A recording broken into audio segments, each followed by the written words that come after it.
보수의 길 들어가 보겠습니다. 이종목 전문가 만나보시죠. 전문가님 안녕하세요. 예, 안녕하십니까?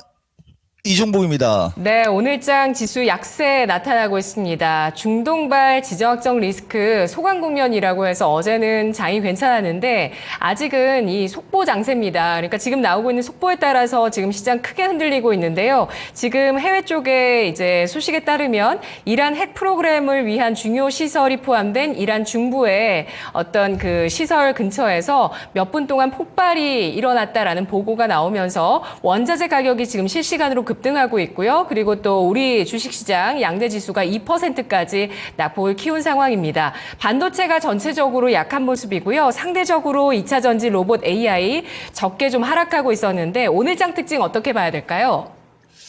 그러니까 지금 내가 해외 선물 이거 급락세 나오는 거 지금 좀 전에 기사 찾고 그랬었는데 해외 선물 약세 국내장 급락급의 약세죠.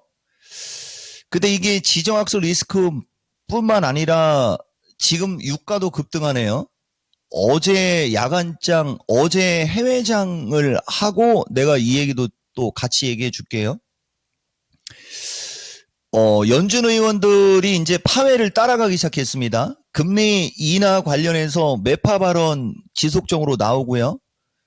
그리고 어제 이란 쪽도 내가 눈팅이 밤팅이 될 때 나오는 기사나 이런 거 할 때 그쪽에서 군사시설만 폭격했고 그 다음에 미리 다 이야기했고 뭐 이런 얘기 좀 나왔었어요. 근데 지금 오늘 금요일이고 이건 뒷부분에 얘기를 해야 되는데 먼저 나왔으니까 금요일이고 불확실성이 있고 그리고 나스닥이 변곡점상 아직은 조정 사이클에 있어요, 여러분. 여러 가지 요인이 복합적으로 작용을 해서 어제 우리나라는 어제가 저점이 나올 수 있는 변곡점이었고 미국은 다음 주 화요일에서 수요일이에요. 그때까지는 변동성이 살아있는 거고 지금 우리 권미란 앵커가 이야기한 대로 그 나온 속보대로라면 오늘 이제 밤 해외장이죠. 오늘 밤 해외장과 주말간에 그 기사에 관한 어떤 정확한 팩트가 나오게 되면은 그 또한 내가 봤을 때는 사그라질 수 있는 변동성 요인이다. 그죠? 예. 이렇게 얘기할 수 있고 여기서 말이 나온 김에 한 단계 더 들어가 버리면 이런 게 날 것이죠. 여기서 말이 나온 김에 한 단계 더 들어가면은 이걸 아셔야 됩니다. 이제 미국도 대통령 선거 올 11월 달에 있잖아요. 바이든 대통령이 중국 관세 이야기 꺼냈어요. 그럼 중국도 화답 들어갈 거고 그러면 중국에서 들어가는 화답은 자원, 원자재, 특히 희토류 이런 거겠죠. 등등등등. 그러면 이제 이란 쪽하고 그쪽에 이슈하고 이란 쪽하고 미국하고는 서로 그렇게 좋은 관계가 아니지 않습니까? 서부터 등등등등. 이런 어떤 전체적인 복합적인 어떤 상황이 주식시장의 변동성 요인으로 작용할 거예요, 여러분. 그 정도는 기본 가이드라인으로 알고 있어야 됩니다. 자, 나머지 디테일하고 자세한 것은 시간 지나면서 또 가면 되니까 이런 게 날 것입니다. 그러니까 지금 나오는 변동성 요인은 필연인데 문제는 대통령 선거를 할 때 만약에 우리가 이기려면 상대방을 내리든 아니면은 그쵸? 예, 그런 게 좀 나와야 될 거 아니에요. 어쨌든 좌우당간 오늘장은 그렇고 그래서 종목들이 전체적으로 약한데 섹터별 종목 장세입니다. 강세가 아니고 이 정도 흐름인데 어쨌든 오늘장 양호한 거는 최근에 많이 빠진 쪽. 근데 이거 지금 이런 얘기는 뭐 이종복이가 본능적으로 하는 얘기니까 이게 어제 시세판이거든요. 오늘도 마찬가지예요. 다만 이제 반도체 쪽에 관해서 내가 코멘트가 좀 들어가야 되는데 반도체 쪽의 코멘트는 결론은 지지권에 있거나 어느 정도 밀린 쪽은 괜찮다는 얘기입니다. 결론은 다만 수요일날 신의 한수에서도 이종복이가 그 얘기 좀 했어요. 여러분들한테 과연 부도 맞을 것처럼 빠지고 있는 테슬라. 근데 나는 자꾸 테슬라 갖고 2차 전지 얘기하는 거를 원치 않습니다. 이종복은 애시당초 테슬라 자체를 그 미국 빅테크 기업 중에는 마이크로소프트하고 엔비디아하고 AMD하고 이쪽 종목들을 좋게 얘기했었던 사람이고, 지금 현재 시점에서는 테슬라가 이쪽 저쪽에서 계속 지금 치이고 있으니까 그걸 얘기를 하고 있는데, 수요일날 신의 한 수에서 해줬던 얘기가 되게 중요한 거예요.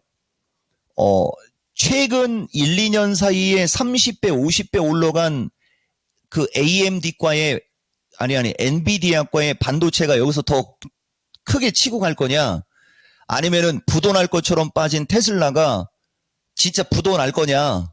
상식적으로 부도날 것처럼 빠졌으나 테슬라는 부도는 안 맞는다고 했지 않습니까? 그러면은 상식적으로 그쪽에 기술적 반등이 나올 확률이 높으냐라는 얘기를 한 게 있을 거예요. 지금도 보면 우리나라 시장 빠지는 거에 지수 빠진 것도 보면 삼성전자, 하이닉스, 앤드 이쪽이 죄다 반도체라고 그랬잖아요. 이쪽 반도체과는 하방경직성이라는 자체가 없지 않습니까? 모듈이 다 빠지죠. 여기에서 만약에 아까 이란 기사가 안 나왔다면 나스닥 선물이 이례적으로 이종복이가 방송을 할 때 나스닥 선물이 이렇게 거의 300씩 빠진 적은 없지 않습니까, 여러분? 이게 빠져봤자 한 100 아니면 50 요 정도로 약세가 나오는 게 특징인데 거의 300급으로 빠지니까 다시 이쪽으로 반도체 쪽은 어차피 어제 미국장에서 TSMC나 반도체가 급락이 나왔으니까, 그리고 최근에 반도체 관련주들 고점 상투 친 주식 되게 많아요. 저쪽은 빠질 수 있는 건 필연이고, 아마도 이따가도 마찬가지일 거예요. 이따가도 지수 선물이 낙폭을 많이 줄이게 될 때는 2차 전지과가 낙폭을 더 빨리 줄이거나 플러스, 근데 지수가 이렇게 많이 빠지면 플러스로 돌기는 쉽지 않은데. 그죠? 예. 그래도 어쨌든 간에 지금 시장이 빠지고 급락하는 거에 비해서는 이쪽 그룹이 이쪽보다는 조금 더 하반경성이 양호하고요. 그 다음에 이건 특징주로 얘기해 드려 볼게요. 오늘 나는 주말이라 지정학적 리스크 주말에 또 부각되면 어쩌지 하는 게 선반영되는지 알고 있었거든요. 여기 보면 석유주라든가 아니면 저쪽 레이더 관련주라든가 저쪽은 흐름 나쁘지 않고 추천주가 아니고 특징주입니다. 그 다음에 이구산업서부터 저쪽 원자재 관련주, 히토리 관련주도 마찬가지. 그래서 전체적으로 국내장은 이제 가격 조정, 아직도 가격 조정 마무리는 안 됐고요.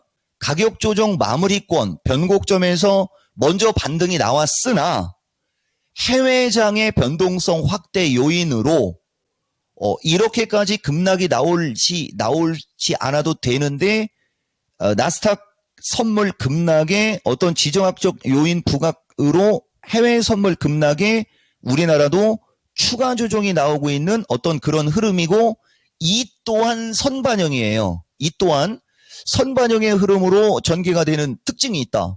이렇게 말씀드릴 수 있습니다.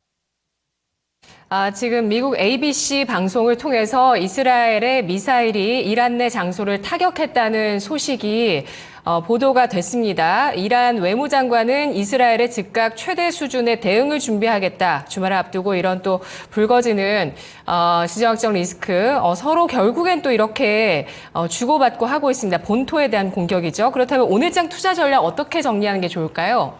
그러니까요. 내가 신도 아니고 일단은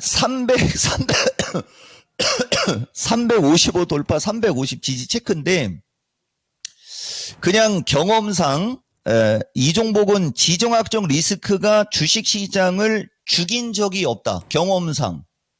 그죠? 경험상. 그리고 그런 지정학적 리스크가 부각될 때는 변동성은 있다. 그죠? 이렇게 이야기하는 스타일이고, 일단은 두 손 모아 기도 드려야죠. 한화이글스 이기듯이. 이란과 이스라엘 쪽의 어떤 그 전쟁 관련한 이슈가 이제 파생하는 사람이나 변동성을 원하는 사람들한테는 좋은 뉴스가 되겠지만, 주식하는 사람들은 단기적으로는 고통이겠죠. 단기적으로는 고통이지만 아까도 얘기했듯이 조금 더 길게 봤을 때는 결국은 그게 기회다라는 얘기를 하는 그 재료니까, 이종복은 그런 어떤 전쟁 기사나 뉴스에 예민하지는 않거든요. 그냥 지금 현재 주식시장을 바라보는 특징이 있는 전문가라는 것도 얘기해 드릴게요. 그래서 355 돌파, 350 지지 체크에 지금 시점에서 레알은 353.5 정도 위로만 올려놔도 괜찮을 거예요, 아마. 그 종목들 움직이는 거. 그리고 추세 패턴의 중요성 2로 좀 설명 좀 드려볼게요, 여러분. 이게 결과론으로 얘기를 하는 게 아니고요. 내가 여러분들한테 우리나라 시장의 지수는 353에서 348권이 지지권으로 봐줬던 거고, 어제도 지수가 개파락 나오고 위로 쳐 올릴 때 나는 조금만 더 빠지기를 바란다, 막 이런 얘기도 좀 들어갔었을 거예요. 왜냐면 아직 이 변곡점의 변동성 요인이 사라진 게 아니거든요. 그러니까 정상적인 지금 추세 패턴의 중요성 2로 얘기하는 거예요. 정상적인 변동성이 나오는 시장인 거예요, 지금은. 근데 이제 워낙 이 시장에 강력한 임팩트를 주는 것은 금리 인하 관련 이슈거든요. 그 금리 인하 관련 이슈가 만약에 사라지거나 더 늦게 되거나 이래버리면 실망매가 나올 수 있는 부분은 나쁜 쪽이고, 나머지는 그냥 지나가는 어떤 변동성 요인으로 본다라는 얘기 여러분들한테 좀 해드리고, 그래서 어쨌든 우리나라 지수는 저거고, 나스닥은 17,500에서 17,250 플러스 마이너스예요, 여러분. 근데 지금 그 나스닥이 17,250 플러스 마이너스로 온 거거든요. 이게. 그리고 이 시간에 여러분들한테 얘기해 줄 때 지금 이 나스닥 시장의 흐름은 여기 지난 8월 달 언저리의 흐름과 유사하다라는 얘기를 해줬었거든요. 그러니까 이때하고 숫자들이 맞으려면 다음 주 화요일과 수요일쯤 가야 이때하고 숫자가 맞아지는 거고, 추세 패턴 상으로도 121선 언저리까지 밀려 내려오는 거거든요. 그러면 이렇게 강력하게 올라간 시장은 이렇게 죽는 게 아니고, 61선은 이격이 좁기 때문에 여기서 올라가기는 이거는 불가능인 거고, 121선 언저리까지는 와야 이제 이게 공간이 있어서 자연스럽게 이들이 추세 패턴을 만드는 과정이 나오는 거예요. 그리고 나서 이렇게 반등이 한번 나온 다음에 그 뒤에 그 금리 인상 이슈가 불거지면서 다시 이쪽으로 조정장이 올 거냐, 이런 걸 판단해야 되는 거거든요. 그리고 내가 어제도 화답으로 줬을 때 이 종목은 향후에 이쪽에서 어느 정도 반등이 나온 다음에 살짝 누이고 이쪽으로 갈 거냐, 다시 이쪽으로 빠질 거냐에 대한 수를 가지고 방송한다는 얘기가 아마 어제 들어갔을 거예요. 보면 다 이 종목은 미리 어느 정도 짐작을 해놓고 있고 여러분들한테 이야기했던 말들을 반복적으로 하는 거예요. 갖다 껴 맞추는 게 아니고. 그래서 지금 현재 시점은 가격 조정은 마무리권인데 가격 조정이 끝난 건 아니고, 그게 우리나라는 348 플러스 마이너스, 나스닥은 17,250 플러스 마이너스. 그리고 요 타이밍이 어느 정도 이제 안정권으로 갈 수 있는 타이밍이 되려면 또다시 다음 주 수목 타이밍. 그럼 이제 그때부터는 지금과 같은 변동성은 누그러지거나 사라질 확률이 높은 거예요, 여러분. 그러니까 요런 어떤 시장의 어떤 가이드라인을 참고해서 이제 포트폴리오 쪽으로 가면, 반도체는 많이 빠진 주식 오케이. 2차 전지, 로봇 등 이쪽 위주로 포트폴리오를 꾸리고 이제 시장 대응하면 될 것이다. 요런 전략 드리겠습니다. 네, 알겠습니다. 오늘 분석 잘 들었습니다. 전문가님 고맙습니다. 예, 고맙습니다.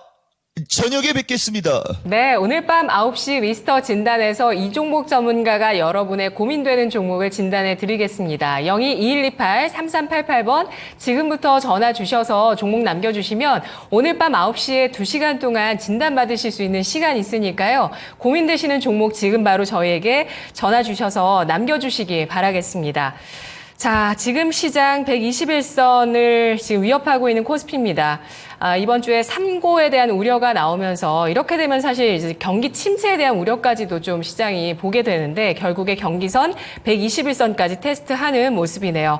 지금까지 투자 판단에 도움드릴 수 있는 내용들 알아봤고요. 다만 주가의 상승과 하락을 보장하지 않는다는 점 유의하시면서 투자해 나가시면 좋겠습니다. 오전장 계속해서 토마토 증권통과 함께 해주세요. 고맙습니다.